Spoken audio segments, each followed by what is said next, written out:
Welcome to Sysco's second quarter fiscal year 2025 conference call. As a reminder, today's call is being recorded. We will begin with opening remarks and introductions.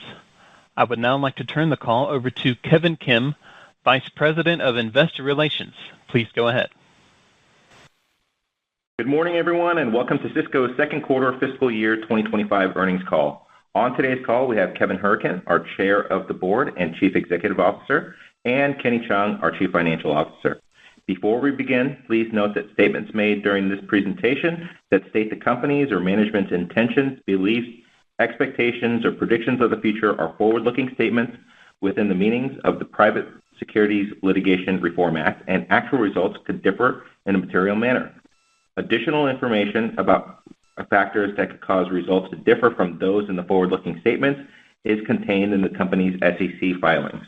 This includes, but is not limited to, risk factors contained in our annual report on Form 10-K for the year ended June 29, 2024, subsequent SEC filings in the news release issued earlier this morning. A copy of these materials can be found in the investor section at sysco.com. Non-GAAP financial measures are included in our comments today and in our presentation slides. The reconciliation of these non-GAAP measures to the corresponding GAAP measures is included at the end of the presentation slides and can also be found in the investor section of our website. During the discussion today, unless otherwise stated, all results are compared to the same quarter in the prior year. To ensure we have sufficient time to answer all questions, we'd like to ask each participant to limit their time to one question. If you have a follow-up question, we ask that you re-enter the queue. At this time, I'd like to turn the call over to Kevin Hourican. Good morning, everyone, and thank you for joining us today. Our financial results this quarter delivered improved performance and positive momentum, with stronger top and bottom line year-over-year growth rates as it compared to our first quarter. Sysco is delivering value over the short term with disciplined P&L management and remains well-positioned to advance our business strategy while delivering upon our financial commitments presented at our recent Investor Day. Importantly, we expect the positive momentum from our Q1 into Q2 to accelerate in the second half of the year as we benefit from sales and operations improvement initiatives, investments in our business, and the potential for stronger foot traffic to restaurants as we begin to lap last year's negative 4% in late spring. Our leadership team is 100% focused upon executing with excellence, with a strong plan in place to deliver our full year 2025 guidance. Turning to Sysco's performance during the quarter on slide number 5, I'm pleased to report that Sysco delivered over $20 billion of total revenue, a growth of 4.5% versus fiscal 2024, and a sequential improvement from Q1 growth rates. The revenue growth was driven by U.S. food service volume growth of 1.4% and moderate inflation of 2.1%. From a volume perspective, we generated 4.3% national volume growth, 3% volume growth in our international segment, and a decline of 0.9% in our USFS local case business. Our national sales business continues to perform at an exceptionally high level, with strong customer retention, and we continue to onboard high-quality net new national business. Our international segment posted very compelling results, with adjusted operating income up 26.5%. The strong profit growth was generated in part by local case growth of plus 4.7% year over year. We continue to advance the Sysco playbook in our international geographies, expanding our assortment, introducing Sysco-branded products, and increasing boots on the street sales headcount to win new local business. I will discuss our international business in more detail in a few moments. In the USFS business, we are making solid progress on our top priorities across our multiple business units. Local case performance this quarter, excluding the impact of our Don business, was down 1.9%. It was a choppy quarter, with hurricane impacts at the beginning of the quarter and holiday shifts that negatively impacted the end of the quarter. The year-over-year comparison was also impacted by strong growth rates from the prior year. Specific to our local business, we are seeing progress in our internal measures of success, and we remain confident that our efforts will help deliver improvements in the second half of fiscal 2025. More on this in a few moments. Lastly, our top-line growth included strong contributions from Sigma, where sales were up 10.6%. Now that we have summarized Sysco's top-line performance, let's briefly discuss the external market. Foot traffic to restaurants in the U.S. was down approximately 2% for the second quarter, which represents a moderate improvement from Q1.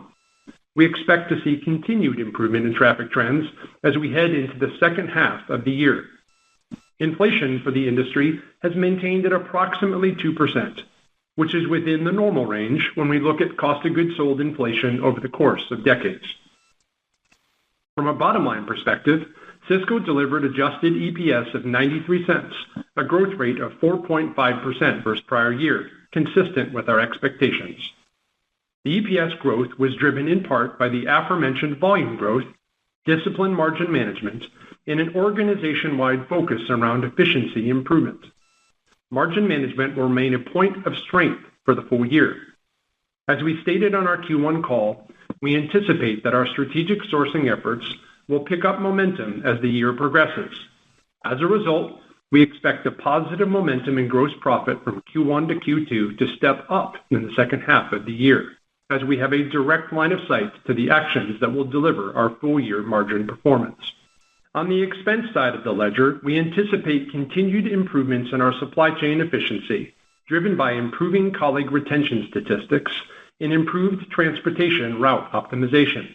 These routing efforts will reduce miles driven, lowering our cost, while simultaneously improving our ability to deliver on time and in full to our customers. A win-win. Now I'd like to provide a brief update on our main business units, starting with International, where we grew our top line 3.6% for the quarter, and we grew adjusted operating income by an impressive 26.5%. Our strong profit growth is being driven by continued operational improvements, increased procurement synergies, and a strong customer mix. Local case growth in our international segment is up 4.7% year over year. Adding to our international success is a strong strategic sourcing program that is expanding globally and the successful growth of our Sysco Your Way local sales program. Lastly, we are deploying enterprise technology that is improving efficiency. In short, our international segment is running the Sysco playbook. It's working, and we expect the positive momentum with international to continue into the second half of the year. Our national sales business continues to deliver compelling top and bottom line results. For the quarter, national volume was up 4.3%, as our supply chain solutions domestically and internationally resonate with our largest customers. Sysco has the assortment breadth, supply chain footprint, and technology solutions to be a one-stop shop for large customers. We make it easy to do business with Sysco, with dedicated account teams that help enable customer growth, support their business expansion, and oftentimes support the customer's international expansion. The success we are having in national sales is flowing through from top to the bottom line, as these customers help improve our route density, cover our fixed costs, increase our procurement synergies with key suppliers. We expect our national sales business to continue to deliver strong results due to high customer retention and continued new customer wins. Lastly, I'd like to provide an update on our local business. As I mentioned a few moments ago, we expect an improvement in our local performance in the second half of the year. We are making progress with our sales team hiring and training, and our sales compensation program is motivating the right behaviors. We see clear signs of progress on important drivers of the business. As an example, our new customer win rate has ramped up significantly over the last quarter. The increased new customer win rate is attributed to our new compensation program and the increased sales professional headcount we are onboarding. New customers typically start by providing a portion of their business to Sysco, and as we work to what we call sell around the room and penetrate additional product categories with these newer customers, the positive contribution from them will grow over time. The new customers we're winning today are going to be the strong, mature penetration customers of tomorrow. We expect our customer win rate progress to carry into our second half and into fiscal 2026. A second proof point is the progress that we are making with sales colleague headcount. Our sales consultant retention has substantially improved from Q1 to Q2 as the change management associated with our new compensation model has taken root and colleagues are experiencing the benefits of the new program. Additionally, we are making solid progress against our 2025 hiring goals with quality hires from the industry.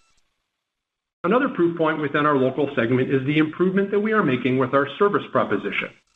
Over the past quarter, we improved our service offering to our customers with increased customer-facing fill rates and improved on-time delivery performance. Our supply chain continues to make strong progress month over month, and that is evidenced by our Net Promoter Score, which improved solidly on a quarter-over-quarter and year-over-year basis. We expect continued improvement in service levels in our second half of fiscal 2025. Historically, NPS improvement has a strong correlation to business growth in future quarters. The sales and volume growth comes from increased customer retention and by winning new lines from existing customers. Lastly, we increased our distribution capacity over the past quarter with new and expanded facilities to support our business. I am most bullish on our Italian platform expansion. Over the past 6 months, we have entered new geographies with our Greco-Italian platform, and we will continue to expand to new geographies in the coming calendar year. The winning formula is clear. Have the right Italian products at the right price, sold by colleagues that are full-time Italian cuisine experts. Our success has been replicated in each new Greco market we have entered. I expect compelling results from the Italian platform in the second half of fiscal 2025 and for years to come. As we advance our Greco expansion efforts, we have substantial white space to be filled in the coming years. As I wrap up my comments this morning, I will summarize with the following.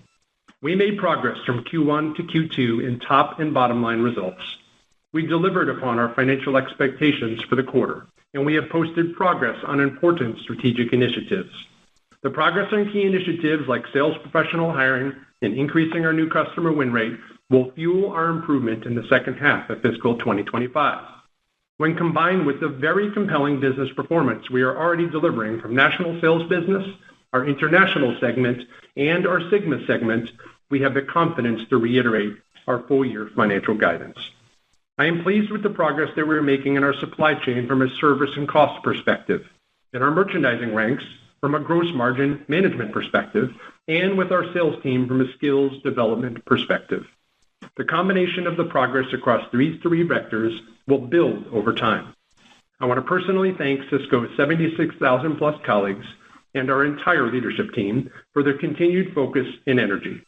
We have the best team in the industry, and I'm proud to work with them every day serving Sysco's global customers. I also want to thank our supplier partners who have helped Sysco improve service levels to our customers over the past quarter. I'll now turn it over to Kenny, who will provide a detailed review of Q2 performance and select fiscal year 2025 guidance commentary. Kenny, over to you. Thank you, Kevin, and good morning, everyone. As Kevin highlighted, our results for the quarter were driven by improvements across the core financials drivers: sales, gross profit, and operating expense. Our success in Q2 was broad-based across business segments and our product portfolio. We generated positive operating leverage and sequential improvements to gross profits, while continued operating expense management rendered adjusted operating margin expansion. Here at Sysco, we have levers across our P&L, and our actions are driving structural improvements to the business.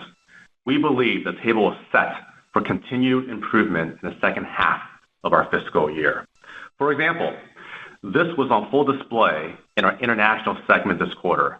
The positive momentum over the past few years continued into Q2, with sales growth of 4%, gross profit growth of 7%, and adjusted operating income growth of 26.5%. The Sysco playbook is delivering across all geographies, driven primarily by our size and scale advantages in these markets, along with M&A contributions from the recent specialty additions to the portfolio, which are performing well. We expect our positive momentum in international to step up further in the second half of the year.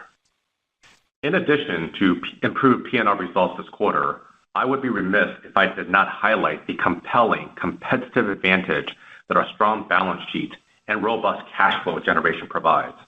On that note, I am pleased to announce the upsizing of our share repurchase plan. For this fiscal year, we now expect to buy back $1.25 billion of shares, up from our prior plan of $1 billion. The full year amount has the potential to flex up further depending on M&A activity for the remainder of the year. Further, we take both our role as a dividend aristocrat and our track record of dividend growth seriously, as we are one of only 4 consumer staples companies that have grown dividends for the past 25 plus years. This year, we expect to distribute to shareholders $1 billion in dividend payments. In total, we are now on target to return over $2.25 billion to shareholders through share repurchase and dividends at FY25. Our balance sheet affords us the financial tools and flexibility to make the right decisions both for the short term and long term as we seek to grow our business while driving industry-leading returns on invested capital and generating a double-digit TSR for our investors. Now turning to a summary of our reported results for the quarter, starting on slide 14. For the second quarter, our enterprise sales grew 4.5%, in line with our guidance in the financial algorithm we shared during Investor Day. Our sales results were driven by U.S. food service growing 4.1%, international growing 3.6%, and SYGMA growing 10.6%. With respect to volume, total U.S. food service volume increased 1.4%, and local volume decreased 0.9%. Don positively impacted U.S. food service volumes by 1.6% and local volumes by 1%. National volume growth in the quarter also included margin expansion. Local results were lapping the highest rates of growth in the prior year, as well as headwinds from weather disruptions and unfavorable holiday timing impacts on a year-over-year basis this year. We produced $3.7 billion in gross profit, up 3.9%, and gross margin of 18.1%. On a dollar basis, we are encouraged by the expanding gross profit dollar per case trend and continued opportunities around our strategic sourcing efforts. Looking to the second half, we expect to execute on secured actions to expand the depth and breadth of our strategic sourcing to buy better, to sell better. This includes working with existing suppliers, looking for incremental win-win opportunities, often adding items to existing contracts, and scoping out work with new suppliers. Additionally, continual improvements in sourcing will come, allowing us to lever the scale of our North America presence, which includes our $6 billion Canadian business. As I mentioned earlier, strategic sourcing is one example of structural improvements we expect to enhance gross profit in the second half of our fiscal year. Our gross profit dollar growth reflected our ability to continue to effectively manage product inflation, which came in at 2.1% for the total enterprise, consistent with our expectations. This is the average across all of our major product categories, with our teams regularly managing through pockets of fluctuations. We are doing an excellent job managing our corporate expenses with continued progress year over year. We have been extremely disciplined and reduced corporate expenses by 1.3% from the prior year on an adjusted basis, driven by efficiency work that we deployed in FY24 and incremental actions during the quarter. We are making continued progress with our financial algorithm target of lowering corporate expenses to 1% of sales. Overall, adjusted operating expenses were $2.9 billion for the quarter, or 14.2% of sales, a 13 basis point improvement from the prior year, reflecting supply chain and corporate expense efficiencies. Our supply chain operations remain fully staffed. We continue to improve colleague retention year over year, and we are building on productivity gains with piece per labor hour improvements compared to the prior year. Our outbound fill rates to our customers also improved during the quarter, which will help drive increased NPS and sales in the coming quarters. Turning to field expenses, we remain disciplined around the pacing of our sales professional hires and will continue to focus on the quality and return on investments of our new hires as they continue to climb up the productivity curve. These deliberate investments are well-laddered, with this year's hires expected to start driving financial contributions next year and thereafter. Overall, adjusted operating income was $783 million for the quarter. Positive momentum continued in our international segment, with adjusted operating income growing 26.5% during the quarter. Our teams are successfully applying the Sysco playbook to drive continued growth and margin expansion. Adjusted operating income growth also benefited from SYGMA contributing 11.8% profit growth as our focus on operational excellence resulted in improved profits from higher productivity alongside growth of new customers. For the quarter, adjusted EBITDA increased to $969 million, or up 4.4%.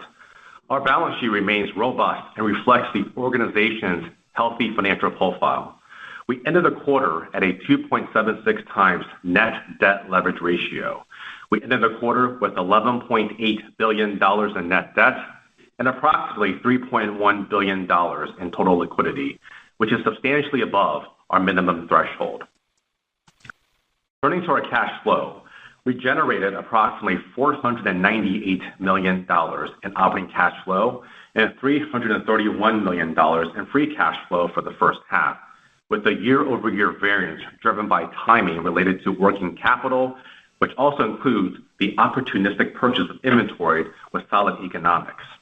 For the full year, we continue to expect strong conversion rates from adjusted EBITDA to operating cash flow at approximately 70% and free cash flow at approximately 50%. Our strong financial position enabled us to return approximately $444 million to shareholders this quarter. We remain confident in growing both top line and bottom line results in FY25 in line with our financial algorithm. Importantly, we are reiterating our 2025 guidance metrics as seen on slide 20. During FY25, we expect net sales growth of 4 to 5%.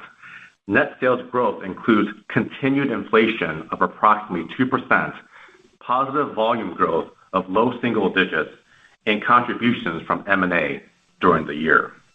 All in, we are guiding to adjusted EPS growth of 6 to 7% in line with our financial algorithm range. We continue to believe the second half will improve from investments in the sales professionals and other growth initiatives. Additionally, we expect margin benefits as we leverage our unique scale advantages to expand strategic sourcing efforts to include a wider basket of categories, more efficiently harness our global buying power, and improve inbound freight logistics to minimize touch points across our networks. Combined with recent actions around our organizational optimization at our GSC, we expect over $100 million of annualized savings to benefit gross profit dollars and operating expenses starting in the second half. This figure highlights our ability to be disciplined with expenses and offset macro and industry environment headwinds in the first half and fund business investments this year. This is consistent with our focus on driving continual business improvements, and we plan to explore additional actions going forward. In addition to these self-help initiatives, which we expect to drive the majority of our second half lift, we continue to expect a stronger macro and modest industry traffic improvements. All in, we expect a stronger rate of adjusted EPS growth in the second half of the year, growing at a positive high single-digit growth rate with similar rates of growth across Q3 and Q4. Consistent with our ROIC focus, we divested our joint venture in Mexico in mid-December. This is expected to impact international sales by approximately $500 million on an annualized basis and be immaterial from a profit standpoint. From a modeling perspective, international top-line results will be negatively impacted from an as-reported perspective for the next year, as Mexico will be out of the number starting next quarter, but accretive to international margins. We do not plan to recast prior year numbers. However, we do plan to provide additional context to aid in modeling this segment until we lap its sale at the end of this calendar year. In the upcoming quarters, we will provide growth comparisons with and without Mexico in an effort to add clarity around operating trends and enhance year-over-year comparability. Further, we plan to continue our practice rewarding our shareholders through the distribution of essentially all of our annual free cash flow with over $1 billion in dividends, and as outlined earlier, $1.25 billion in share repurchases. This is another signal of continued confidence in our business. Specific to share repurchase, we note that this figure can flex up depending on M&A activity. For the year, we expect to operate within our stated target of 2.5 to 2.75 times net leverage and maintain our investment-grade balance sheet. The adjusted tax rate for FY25 is now expected to range from 24.5 to 25%, slightly lower than our initial view. Adjusted depreciation and amortization remains unchanged at approximately $800 million for the year. In closing, I'm confident in our FY25 guidance and our ability to deliver on our long-term financial algorithm with levers across the business. We believe we are taking the right steps for long-term benefit of the business and unlocking value that will reward our shareholders. I look forward to our progress ahead as Sysco is positioned to win. With that, I will turn the call back to Kevin for closing remarks. Thank you, Kenny. I appreciate all you are doing for Sysco. The disciplined leadership that you and your team display are a real strength for our company. Before we turn it over to questions, I want to reiterate the following key points. We are extremely pleased with our national sales, international, and SYGMA business results. We believe these businesses are positioned to continue delivering compelling performance in the quarters and years to come. Our local business is in the midst of a business improvement phase. We have the right actions in place, and we are showing clear signs of progress by increasing our new customer win rate and improving Net Promoter Scores. That improvement trend has given us the confidence to reiterate our full-year guidance and to equally iterate our overarching financial algorithm. Our solid balance sheet affords us the opportunity to return value to our shareholders while we are profitably growing our business. The announcement today of raising our share repurchase target for the year is just one example of the discipline we will deploy to ensure that our shareholders benefit along our journey. More to come as we have additional announcements in the future. Our future is bright as we expand our competitive moats, leveraging our size, our scale, and our talented people. With that, operator, we're now ready for questions. The floor is now open for your questions. If you would like to ask a question at this time, please press star 1 on your telephone keypad. You may remove yourself at any time by pressing star 2. Once again, to ask a question, please press star 1. Our first question will come from Mark Carden with UBS. Please go ahead. Morning, and thanks so much for taking the question. So you talked about some expected tailwinds in the second half of the fiscal year. How have January sales trended to date, just especially when considering some of the headwinds related to the southern winter storms and the Los Angeles area wildfires? And then would you expect this to have an outsized impact on either your local or national businesses in 3Q? Good morning, Mark. It's good to hear from you. It's Kevin. Just let me start with tailwinds and reasons for confidence in the second half. I'll briefly talk about January, toss to Kenny for additional thoughts.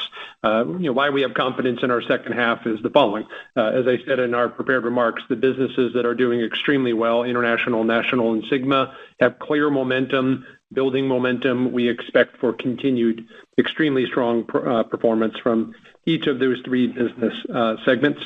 Within our local business, as I talked about on the call, We have internal lines of measurement that are clearly showing progress, new customer win rate, NPS improvement, the colleague hiring and training that we're doing, which will result in forward-facing increased momentum, again, on that new customer win rate, and then DC capacity expansions that occurred over the last 6 months, that those buildings enable increased throughput, increased customer ability to serve, et cetera, et cetera. So when we put all that together, we have a clear path towards delivering the outcomes that we expect to deliver, which will then allow us to deliver the financial guidance that we have put forward. Specific to January, just one reminder, January is the lowest volume month of the year, and that's the case for the entire industry. Every year, you're absolutely right that the California wildfires had an impact on Southern California.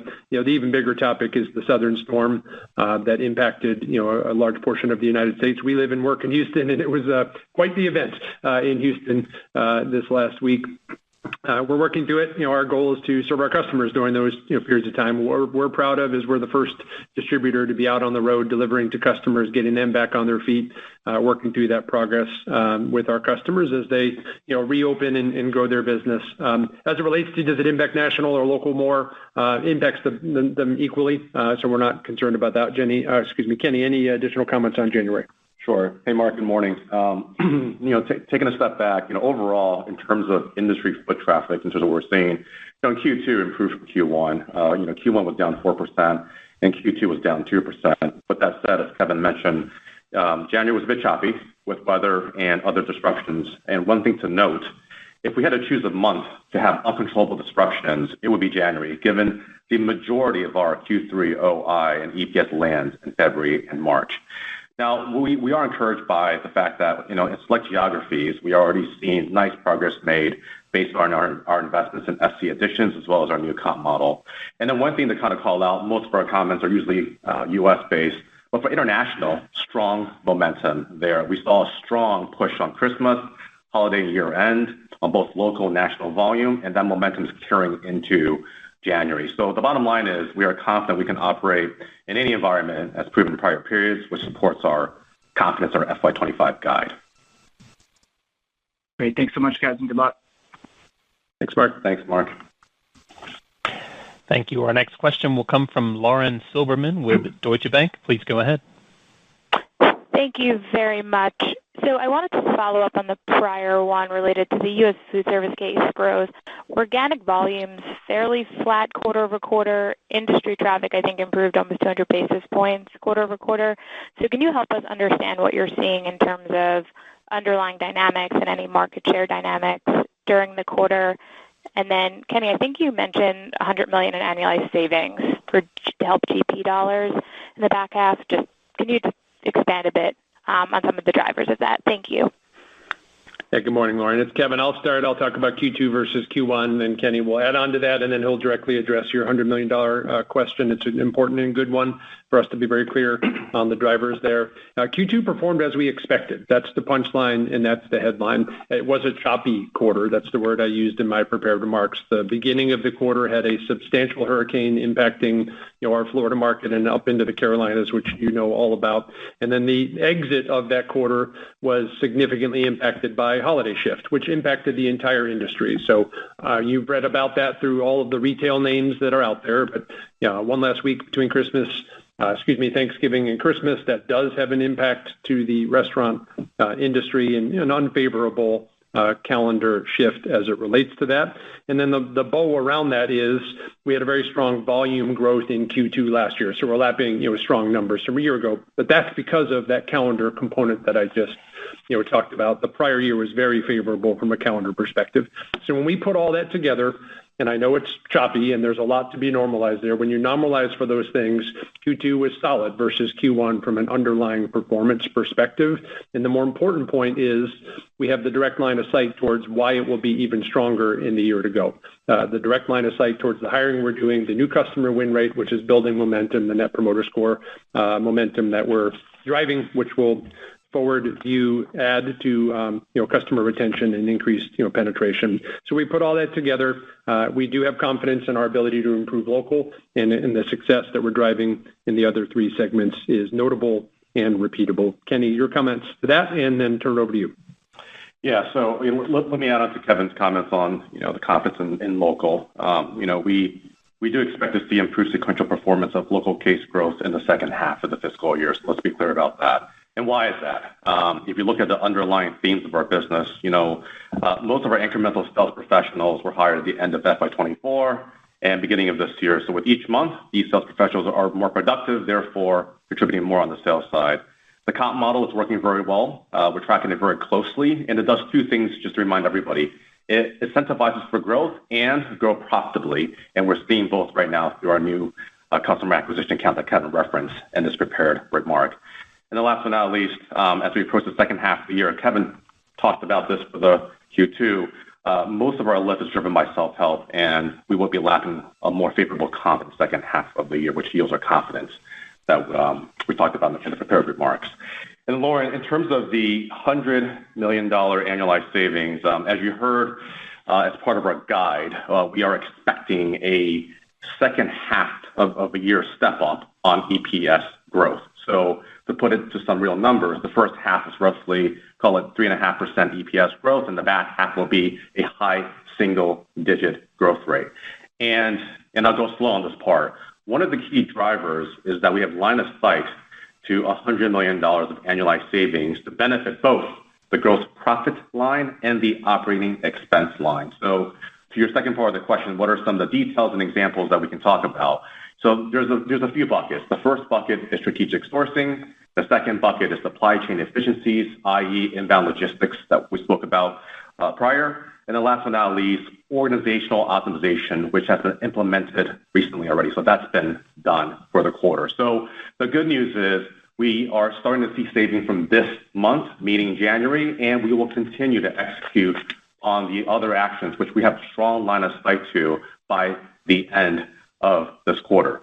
We expect these savings to obviously materialize this year, but because they're structural, they will also continue into the first half of 2026 as well.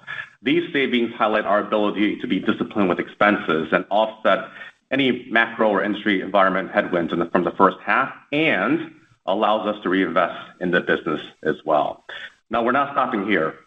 We plan to explore additional actions going forward. These benefits are already in the current guide, and it's another proof point that our ability to grow EPS by high single digits in the second half of the year. Again, the indexing of the benefit would gear towards GP. Hope that's helpful. Very helpful. Thank you, guys.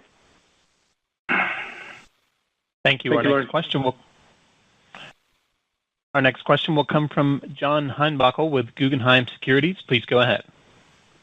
Hey, Kevin, I have a sort of multi-part on the sales force. So just remind us, I think you've got cohorts coming out of training every 6 to 8 weeks or something like that. When I think about the number of people that are going to come off a non-compete, so how do you think about that? And then I think you guys seeded these salespeople with 5 accounts, and they have to double that over 6 months. So when I try to think about all of this cadence-wise, right, and when you return to positive territory on local case growth, and I recognize you're down 1 to 2% today. Is that possible toward the end of this fiscal year, or is that really a fiscal 26 dynamic? Good morning, John. Thank you for the question. I'll start with your cohorts and the cadence. We track it in exactly the way that you're describing. So we hire in waves, we train in waves, we deploy them out to geographies, as Kenny has said many times, targeted geographies. There are growth geographies. There are market share capture opportunities. We have Italian platform expansion opportunities and the like. So we're being very surgical about where we deploy. Each cohort is tracked longitudinally over time to how they're performing and where they need to be performing. The headline, without disclosing confidential internal information, is each of the cohorts is where we need them to be on their maturity curve. We're pleased with the performance from the 2024 hiring, as Kenny said, which was mostly Q4, and we're pleased with the initial performance of the hires that we have done this fiscal year. They are onboarding new customers. That's the primary go-get for the new hires. We give them a small little territory, as you quoted, and now they got to be out on the street knocking on doors, and we're pleased with their performance. You're right. For competitive hires, there's a non-solicit window, and we honor that. We're extremely respectful of that. So to the point you're making, roughly on average 12 months after they onboard, there's a second wave of growth that can come from those new hires as those restrictive agreements expire, and we anticipate benefit in 2026, for that behalf. So the headline is we're pleased with the hiring, we're pleased with the quality of the staff we've onboarded, and we're pleased with the trajectory of their new customer performance. See my prepared remarks, notable increase in our new customer performance in Q2. As it relates to when to return to positive growth, here's what I can say today. We are confident in our ability to show and display progress quarter over quarter, and we anticipate that we will show you numerically that progress on a quarter over quarter basis. Due to the reasons that we said in answering Lauren and Mark's question that I prefer not to repeat because we're down to the length of the call and the number of questions that we anticipate. But it's a combination of the colleague hiring, the improvement in service we're delivering, the progress we're making on the new customer win rate, and the expansion of our DTC capacity. You put all that together, we're confident in displaying numerically progress as this year progresses on a quarter over quarter basis. Thank you. Thank you, John. Thank you. Our next question will come from Jeffrey Bernstein with Barclays. Please go ahead. Great. Thank you very much. Just one clarification on your last comment and then a question. Just the assumed continued improvement that you're talking about. Can you share any color in terms of the case growth that you're assuming for the back half of the year relative to, I think you said the industry was most recently down 2%. I'm just wondering what your assumption is for your business versus perhaps the industry in the back half of the year. And then separately, just wondering if you can comment on the Sysco brand sales. I know as a percentage of total sales, it seems like the U.S. broadline and the local both have been easing. Just wondering your confidence in your ability to accelerate that mix. It would seem a compelling offering in a challenge macro where the consumers are looking to, or the restaurant customers are looking to save. So just wondering your thoughts on those Sysco branded sales. Thank you. Yeah, certainly, Jeff. Good morning. Let me just clarify the -2 percent that you mentioned there. That was foot traffic to restaurants in Q2. That wasn't a Sysco performance number. So the -2 was foot traffic. We're expecting moderate, aka slight improvement in that as we enter our second half. Mostly in that late spring timeframe, as I mentioned in my prepared remarks, when we're going to be lapping it down 4 in foot traffic. We don't anticipate that the industry will experience a -3 or a -4 on top of what last year's -3, -4 from a traffic perspective. So there'll be some natural gravity-based improvement tied to foot traffic. With that said, Kenny says this all the time. We don't need for that to occur in order to deliver our numbers. We are prepared to have the ability to deliver our financial algorithm despite economic external conditions. We have plenty of self-help activities in place that can move the needle for Sysco. So the traffic improvement in the macro is reasonably immaterial to the overall year-to-go performance.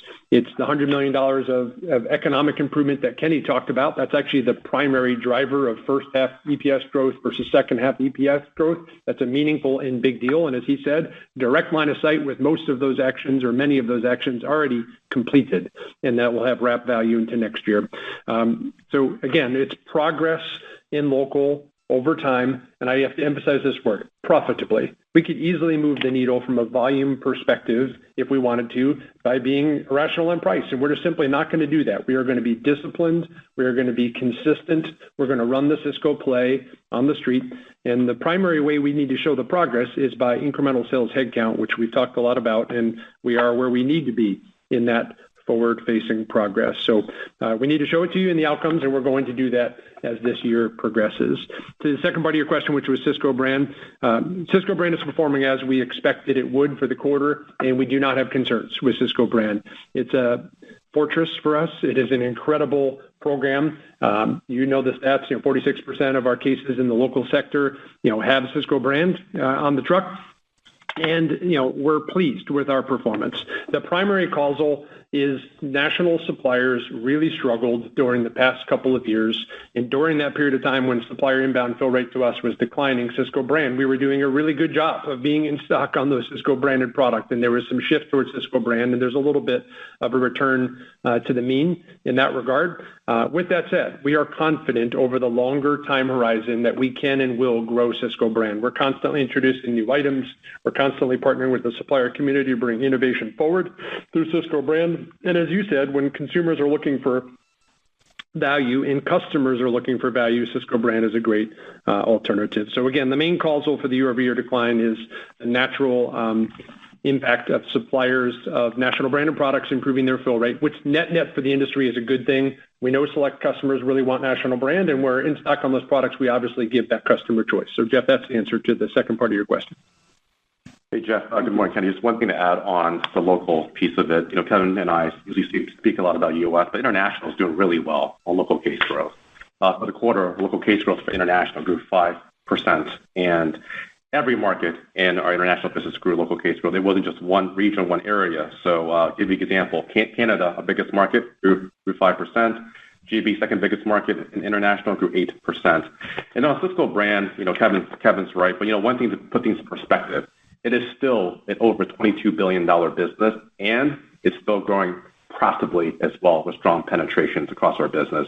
And we do expect penetration rates to start to stabilize as we improve our local performance on the forward. And I think one thing to note as well is it's important to call it that as we talk about the $100 million, especially around strategic sourcing, that impacts Sysco brand and also non-Sysco brand as well, which is one of the reasons why we're expecting leverage in the second half of the year.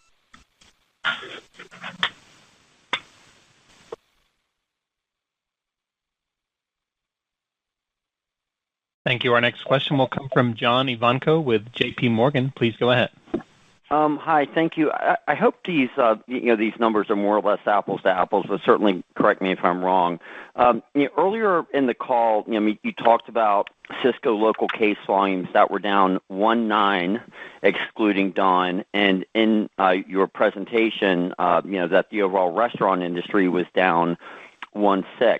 So I just did want to get kind of a sense of that underperformance, maybe real pockets of opportunity, that you may see that might be based on customer type. Maybe there's a specific geography that's really been lagging for you that we're not aware of, if it's a share per account issue, or if new customers have been entering the industry that perhaps you just been having a tracking. So, are there really any major pockets of underperformance, that you see nationally or even locally, that you can kind of come and say, hey, we fix these couple of things, and then we go from underperformance to outperformance?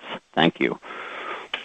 Good morning, John. Appreciate the question. Yeah, the traffic to restaurants down 2% is what we quoted in our prepared remarks, for the quarter. And again, there's 3 months in the quarter, but for the 3 months in its entirety, traffic down 2. You're right on the local number, sans down 1.9. Again, when you strip out all the noise, and I don't like talking about the noise, but I'm going to because you asked the question.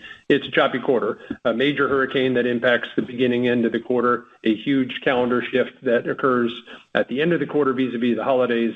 Net, you put that all together, we can do that math and strip out those variables and say our Q2 is actually strong versus Q1. I know externally when you look at the numbers and you don't have all the internal details, it looks like a deceleration, and it was not a deceleration in local Q2 to Q1. It's a solid performance. It performed in line with what we expected. The more important is we are confident we will step up that local performance as we head into Q3 and as we head into Q4. Now, to the second part of your question, specific region, that's actually what gives us the confidence. Where we are not seeing meaningful year-over-year weather, Kenny talked about this, vis-a-vis January. We're doing well in January. We're stepping up in January versus Q2 in those geographies that haven't been impacted by the wildfires, or the weather. Where we have deployed the incremental headcount surgically, we are seeing those regions be very successful from performance perspective. And we're a large company, John, as you know, and of course we have select regions that are underperforming versus our company average, and we're very clear on what is happening in those geographies and what we need to do to improve. But there's no common theme with those geographies. There's no unique, thing happening from a competitive dynamic perspective or an industry perspective. A large company with lots of regions, you always have a bottom X% that you're working to improve, and we're deeply committed to doing that. So net in aggregate, we are confident in our year to go. I haven't talked a lot about the comp program today, but the compensation program change that caused a lot of disruption at Sysco in Q1, that change disruption is now behind us. Our sales reps are benefiting from the new comp program. They are making more than they were making previously because they are changing their behaviors and doing the things we want them to be doing out on the sales cycle, which will benefit Sysco and clearly will benefit our colleagues as well. So we anticipate that will gain momentum as the year progresses, along with the incremental hiring that we've been doing along the way. Kenny, anything to add to that? Yeah. So we just want a couple of things to add. We are seeing a strong correlation between headcount adds and also volume growth at the market, so it is working. And then just to provide some color on Kevin's last comment around the comp model, we're seeing total new customer acquisition count go up. Again, I think Kevin said it. Today's new customers are tomorrow's penetration opportunities for us. So that's great.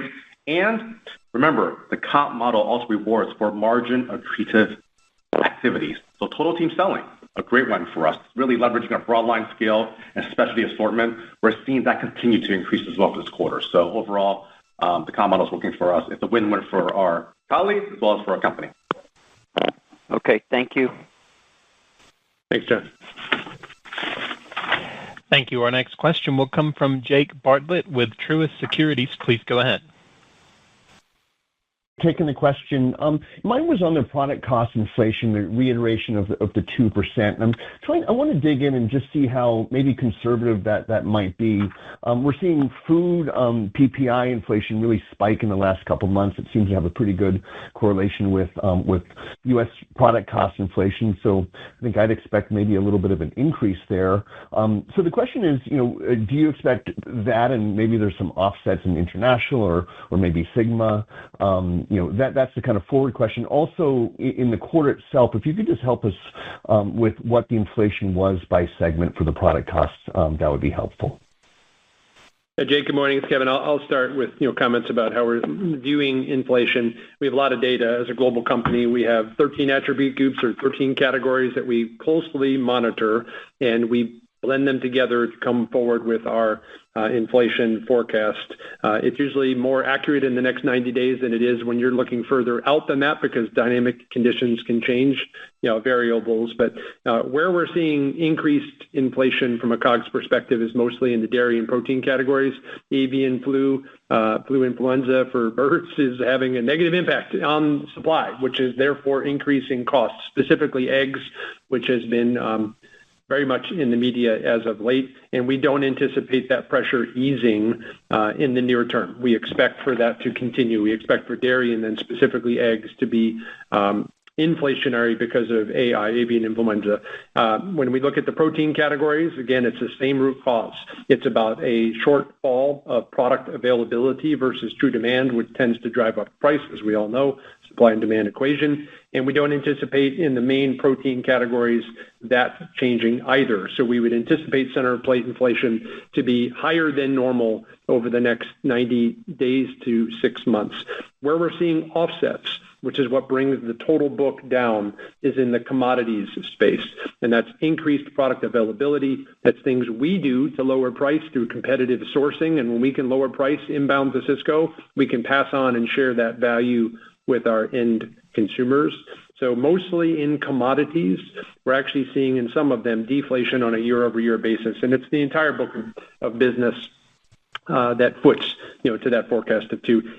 I'd say if it's going to miss versus our forecast, it probably misses on the higher end, but that's not something that we're forecasting as of today. Kenny, anything to add to the inflation question? Yeah, so I would just say right now we're operating in a normalized inflationary environment.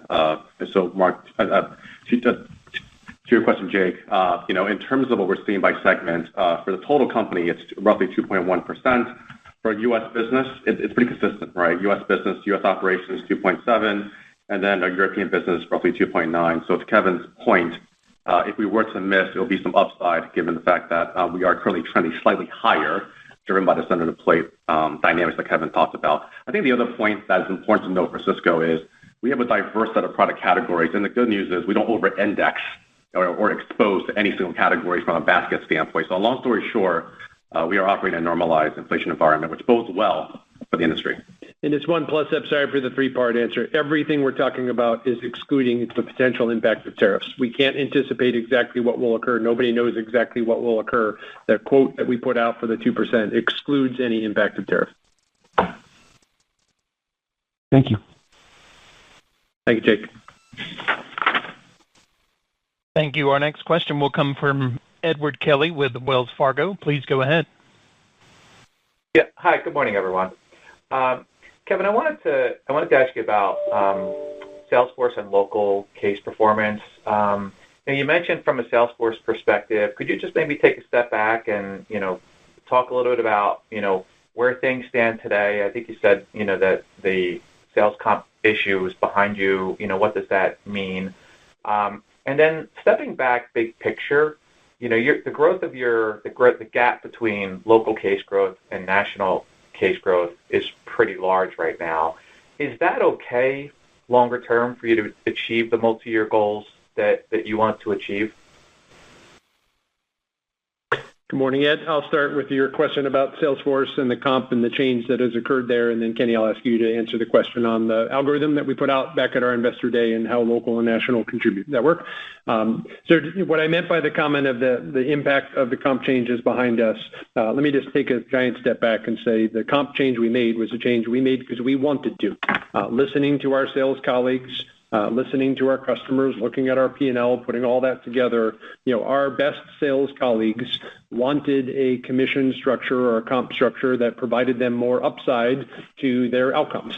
That's what our best people want. And then on the lower performer side, we had too many people that were living off their base pay and not doing the behaviors that we needed and frankly not growing their book of business. And so therefore, the change we put forward on July 1 rewarded the top performers at a higher rate, and it held accountable the folks that weren't performing to change their behaviors, step up their performance, be out on the street, opening new business, penetrating further categories, as Kenny said, selling more margin-rich products because they get rewarded for that in the comp model. So what happened in July is there was a subgroup of our population that didn't like the change. Those people were almost exclusively our underperformers, and we had some exits from the company back in Q1 that created a bit of a disruption during that period of time. How do I measure that, Ed? I think that's your question. Colleague retention, that's how we measure it. So we saw an increase in our turnover in Q1. In Q2, here's the headline, our retention is completely stabilized. We are back to healthy levels and run rate levels of retention, and our colleagues are making more money in the new comp program than they were making previously, which is exactly what we want. We want for them to be driving the behaviors that are good for the Sysco P&L. It's an uncapped earnings potential program where the more they sell, the more they earn, and that's exactly, again, what our best performers wanted. And that is a topic that will have legs. It will have momentum that builds over time because, see, the second point, which is we're onboarding a healthy number of new colleagues who will be able to win new business and grow our business and succeed from themselves from a comp program tied to how we reward them for opening new business. So the Q2 headline, retention was solid in our colleague population, and we expect for that to continue in the go forward. Kenny, toss to you for the second part of Ed's question. Yes, the answer for us is quite simple. We have to grow both, right? Like the answer is to grow both. And just, but I don't want to dismiss the success of CMU. CMU, our national customers business, is doing really well. We are winning in the space, and we're winning profitably as well. That's really important. And I do understand with CMU national customers growing faster, it does dilute margin rate. I understand that. And with that said, the reason why you need both is because of the fact that our national business provides route density for us, right? Really scales and covers our fixed costs. In the local business, since the truck is going there anyways, taxed on with additional case on the route itself, and also it's a higher margin business. So when Kevin and I work with our management teams day in and day out, it's not just simply let's grow local. It's how can we grow the entire portfolio and elevate up to drive margin expansion and top line growth from both sides of the house for us. Let's plus up the end of Kenny's point there. We're extremely pleased with our national business and our international business and our Sigma business. Extremely pleased. We expect for and desire for those businesses to continue to perform at that level. And I want to eliminate what may be a concern. And there are no supply chain constraints that are impacting negatively local because of the success we're having with national. We're not running out of slots in the warehouse. We don't have issues with hiring colleagues in the supply chain. Our trucks have capacity to support growth. What we need to see and what we're going to see is improvement in local. So we need to continue to drive the significant and visible success in the three business segments that are killing it, and we'll continue to do so, and we expect and we will show progress in local in the go forward. Thank you. Thank you, Ed. Thanks, Ed. Thank you. Our last question will come from Alex Slagle with Jefferies. Please go ahead. Hey, thanks for the question. Wanted to ask more about the international margin opportunity. Just, you finished up 24 well above where you were in the years leading up to the pandemic, and then a really good start here in the first half of 25. So just trying to think about what we should look for the margin. Is it a gradual grind higher here, or do you think there's some point where you see a flattening out or maybe more of an inflection? Just kind of thinking about the cadence of initiatives rolling out and the degree that there are OpEx investments near term or anything else to think about on that. And I did have one follow-up on the adjusted earnings, whether there's that sale leaseback gain in there, and if you have any comment on the magnitude. Okay, Alex, good morning. Thank you for the question. It's Kevin. I'll start with international. Again, the headline, we are extremely pleased with our international business. The leadership team, the business progress that's being made, the initiatives that we are driving that is helping deliver that business progress. It's certainly not coming from the macro economy in these countries. We are winning because we're taking share profitably, and we're growing our business. So just shout out to our international leadership team for the great job that they are doing. And you're right, that the EBIT as a percent of sales today within our international segment is lower than the total company book of business, which therefore is what gives us the direct confidence that we're not slowing down in international anytime soon. International will be the growth engine within the company for years to come, tied to our ability to grow the top line, and as importantly, or even more importantly, improve the EBIT as a percent of sales. There are no structural barriers in any of the international countries that we compete in that puts a false ceiling on our profit rate. So I'm not going to quote a percentage of EBIT to sales by a certain time frame. That's more fodder for an investor day type conversation, but there's no wall coming anytime soon. We expect outsized top and bottom line growth from international. The programs, Sysco Your Way expansion. We're expanding our category assortment. We're introducing Sysco brand. We're putting more sales boots on the ground headcount. We are putting in technology to make the business more efficient. We're expanding our supply chain in most of, if not all of our international countries from a new buildings perspective. And there's the opportunity for M&A activity in both Ireland and GB within the past calendar year. We've bolted on specialty capabilities, one in produce, one in protein. Guess what? That's exactly what we've done in the United States. And we have tremendous white space within those bolt-on specialty businesses in the countries that we currently operate within. And just really proud of our international business and the great work that they're doing. Kenny, I'll toss to you for any additional comments, and then Alex's second question. Yeah, sure. The only comment I would add on international is, we've been able to replicate our size scale from U.S. to international. And the good news is it's not one market. Every market sitting in Europe, for example, in all international segment was up double digit in OI. Three numbers, top line 4, GP 7, and then lastly, OI up 27%. So it is working for basically across all markets, not just one market. Alex, to your question about sell leaseback, and let me walk through how Kevin and I and the team think through this one, right? What's our viewpoint? So consistent with our ROIC focus, we continue to look for opportunities to redeploy capital through buying and selling, both on the business side and the asset side. So as an example, on the business side, we divested our JV in Mexico, and we were able to redeploy that capital to fuel international growth, and we're seeing it. So it's working. ROIC, accretive, check. This same concept applies to assets, i.e., for example, facilities that we own.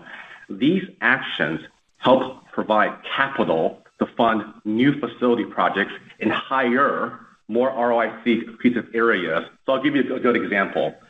The more recent transactions that we've done, we were able to reallocate capital to a high growth market, a market that has rising, for example, rents for us, like Hawaii, for example, and we were able to take that and buy that asset down and redeploy the capital from a less accretive asset. Again, that's all part of asset management and trying to drive growth from an ROA standpoint.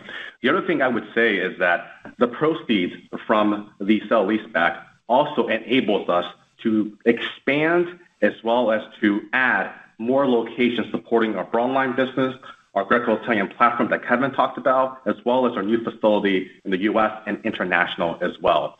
So the way I want to bund this one up is Overall, Sysco is a growth company sitting in a growth vector. We want to continuously and proactively to look at our portfolio, and we do this, great companies do this, by the way, every single day, our portfolio, and to ensure that we are positioning ourselves from a footprint standpoint for profitable growth and maximize our return on assets. Thanks very much. Thanks, Alex. Thank you. At this time, I would like to turn the call back over to Kevin Hourican for any additional or closing remarks. Great. Thank you all. This is Kevin Kim. If you have any questions for the investor relations team, please feel free to reach out to myself as well as any members of the Sysco investor relations team. Thank you for the time. This does conclude Sysco's second quarter fiscal year 2025 conference call. Thank you for your participation. Please disconnect your line at this time and have a wonderful day.